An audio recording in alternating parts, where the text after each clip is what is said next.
Saint-Esprit, remplis ce lieu. Prends le contrôle. Nous avons besoin de toi. Gloire à Dieu. Que le Seigneur vous bénisse. Salue celui qui est à côté de toi et dis-lui que Dieu te bénisse ce matin. Bienvenue dans sa présence. Il a quelque chose pour toi ce matin. Je veux saluer nos invités. Veuillez vous asseoir s'il vous plaît. Oui.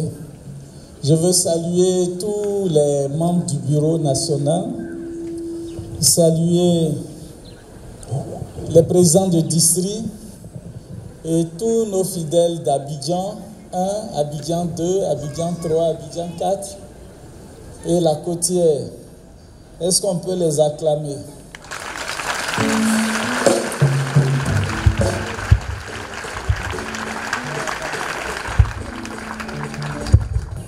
Le président de Korobo qui nous fait la surprise, il est venu pour voir. Il a mis son district en travail, il dit mais il vient voir. Parce que l'année prochaine, il va nous inviter là-bas. Amen. Gloire à Dieu. Que le Seigneur vous bénisse. Quelle joie de nous retrouver ensemble, prier le Seigneur, nous réjouir dans sa présence, l'exalter, le louer, l'adorer. Nous sommes à notre deuxième édition du festival du Saint-Esprit. Le lundi de Pentecôte, nous avons voulu le mettre à part pour nos différents districts, une occasion pour que ces districts-là se rassemblent pour communier, mais prier ensemble et donner à chaque membre de l'Église de se familiariser, mais je dirais de vivre notre identité en tant que chrétien évangélique, mais je dirais chrétien pentecôtiste. Nous devons marcher et vivre notre identité. C'est l'une des raisons. Une occasion de prendre part à ce moment pour que l'opportunité soit donnée à chacun, non seulement de se familiariser à ce que nous faisons en tant qu'Église, mais de plus en plus être dans une intimité, une communion profonde avec le Saint-Esprit. C'est faire en sorte que ce qui de plus en plus devient rare, mais je dirais anormal, devienne normal. Ce qui sort de l'ordinaire, c'est-à-dire ce qui est extraordinaire, devienne ordinaire, d'où le nouveau normal. En tant que chrétien, notre vie est une vie de miracle, une vie du surnaturel, parce que Dieu nous donne de vivre ce surnaturel tous les jours. Ce n'est pas quelque chose qui vient de façon sporadique. Et nous devons nous habituer et travailler pour cela, afin que cette donne-là soit effective dans notre vie de tous les jours. Faire du surnaturel un vécu quotidien. Dans Actes chapitre 8, verset 1, verset 8, il dit, vous recevrez une puissance. Le Saint-Esprit survenant sur vous, vous serez mes témoins.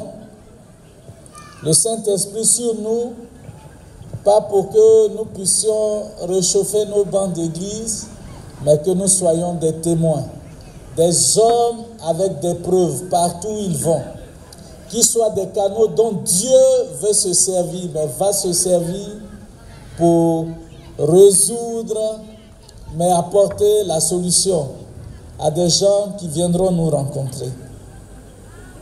Donner à chaque fidèle de comprendre qu'il a un don et que Dieu peut l'utiliser. nous avons souvent pensé que Dieu utilise une catégorie de personnes. Nous faisons ces moments pour que vous sachiez que Dieu peut utiliser n'importe qui. Amener les chrétiens à marcher par l'Esprit, à vivre une vie de soumission, d'obéissance au Saint-Esprit. C'est une occasion pour prier pour les malades, pour qu'ils soient guéris. Une occasion pour prier pour ceux qui ne sont pas encore baptisés dans le Saint-Esprit, pour qu'ils le soient. Une occasion pour donner à l'Esprit de Dieu de se manifester dans nos vies. C'est aussi une occasion pour nous de comprendre l'intention de Dieu. Tu reçois le Saint-Esprit, tu es baptisé, tu parles en langue. Est-ce que ça s'arrête là? Quelle est l'intention réelle de Dieu au-delà de ces signes et de ces manifestations visibles? Et je crois que c'est autant de choses auxquelles nous devons non seulement nous familiariser, mais vivre pour que Dieu puisse toucher le maximum de personnes. Je voudrais te dire que tu as quelque chose. Oui, tu as quelque chose. Peut-être que tu ignores. Dans le livre de Actes chapitre 3, la Bible dit que Pierre et Jean sont partis, à l'heure de la prière, ils sont partis au temple, il était 15 heures. Et lorsqu'ils sont arrivés, il y avait un homme qui était boiteux de naissance, qui a été placé là, pour que, quand les gens vont entrer dans le temple, ils puissent lui donner de l'argent. C'était pour qu'il fasse l'aumône. C'est avoir pitié de quelqu'un et lui donner quelque chose. Mais vous voyez dans quel état, mais dans quelle situation ce monsieur pouvait être. Les gens connaissaient son problème. Il était boiteux de naissance. Mais les gens ne lui proposaient pas une solution qui pouvait régler son problème une bonne fois pour toutes. Lorsque vous voyez même Bartimée, l'aveugle, les gens lui proposaient, je dirais même, une réponse à sa préoccupation ponctuelle, pas à sa préoccupation définitive. Alors, Pierre et Jean viennent. Dans la mentalité de cet homme, il savait que jamais il ne pouvait marcher. La seule chose avec laquelle il pouvait se consoler, c'est avoir quelques pièces d'argent pour vivre, pour manger. Et chaque jour, ceci était devenu sa préoccupation. Mais lorsque Pierre et Jean sont venus, Pierre dit, nous n'avons ni or, ni argent. Et la plupart du temps, c'est ce que nous disons. Nous n'avons pas ce que le monde offre aux gens. Mais ce matin, je veux te dire que tu as quelque chose de plus que ce que le monde offre. Parce que le monde donne une réponse à une situation. Que ce soit les hommes, les structures, les ONG, que ce soit les gouvernants. Mais Jésus est la solution. Et lorsque Jésus intervient, il vient pour répondre à ton besoin de façon définitive. Les hommes viennent pour te soulager. Dieu va au-delà. Te donner un peu d'argent, c'est pour te soulager. Ça ne règle pas ton problème. Mais il a dit, nous n'avons ni or ni argent. Ce que nous avons, nous te le donnons. Au nom de Jésus, lève-toi et marche. Dieu veut traiter ton problème à la source. Il ne veut pas te soulager pour un temps. Il veut te rétablir. Il dit, heureux ceux qui sont pauvres en esprit, car le royaume des cieux est à eux. Dieu veut faire une œuvre de restauration dans ta vie pour te donner, d'avoir la réponse, mais je dirais la solution à ton problème. La différence entre réponse et solution, la réponse, elle est ponctuelle. C'est une réaction.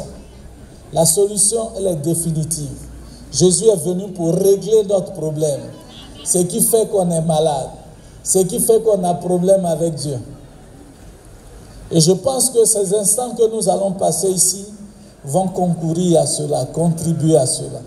Mais au-delà de cette rencontre, ma prière et mon souhait, c'est que tu vives ces choses quotidiennement.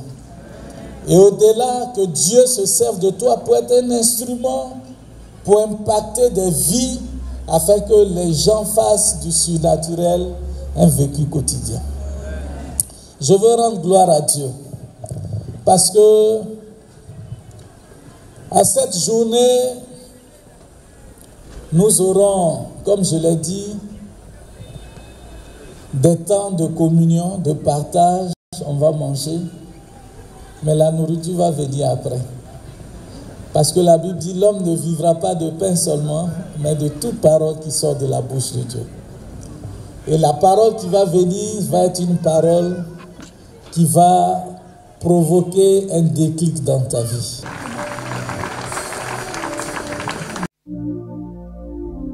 Saint-Esprit, remplis ce lieu. Prends le contrôle. Nous avons besoin de toi.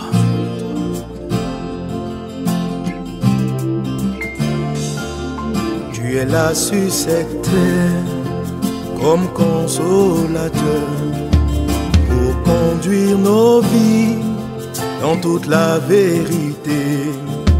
Tu es là dans ce monde pour nous faire connaître Dieu, pour nous diriger sur le bon chemin.